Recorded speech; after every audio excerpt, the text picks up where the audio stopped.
Integrating technology needs to be understanding what technology really is and should mean to us.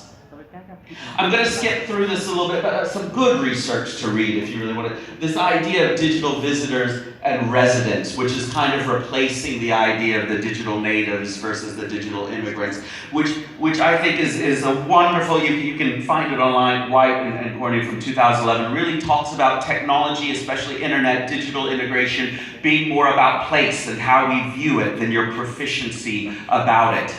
They'll talk about digital visitors being people who view the internet or other technology like a tool shed, a disorganized tool shed that you have to go and look around to find the tool you need, and after you get it, you just chunk it back in, versus the digital residents who set up their own space, and that spatial literacy that Dr. Levy was talking about is a very real thing. Again, time constraints and coffee, I'm skipping ahead a little bit, but do look it up.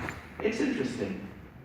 Another thing from Bax is this idea, is expert in call. That's this idea of normalization. And he saw back in 2003 the problem with technology is people not understanding the technology that they already have that they're not using, instead of chasing the new technology that is there. When technology is used without teachers being consciously aware of its role as technology. There's technology all around us, even in classrooms that we think are low tech. I still think that they can be high tech. For instance, this machine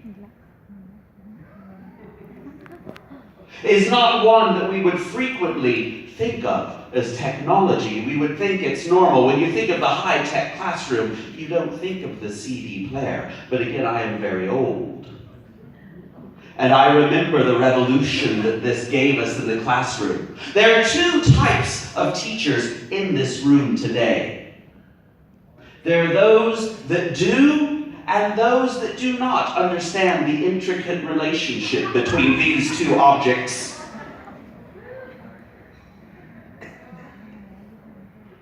And for those of you who are laughing and like me have spent days, we can forget how revolutionary some of that simple, normal technology in our classroom can be. The idea of normalization, using what we have that's technology. We'll never keep up. Pegram again. I think that Dr. Levy and I were drinking the same Kool-Aid or something when we put our presentations together, because I also have a quote from Pegram, but this idea that we'll never be up to date. Technology by definition is in perpetual beta. It is in a constant state of development, and if we're always looking at incorporating the new, we'll always be behind in using what we have. That's about what technology is.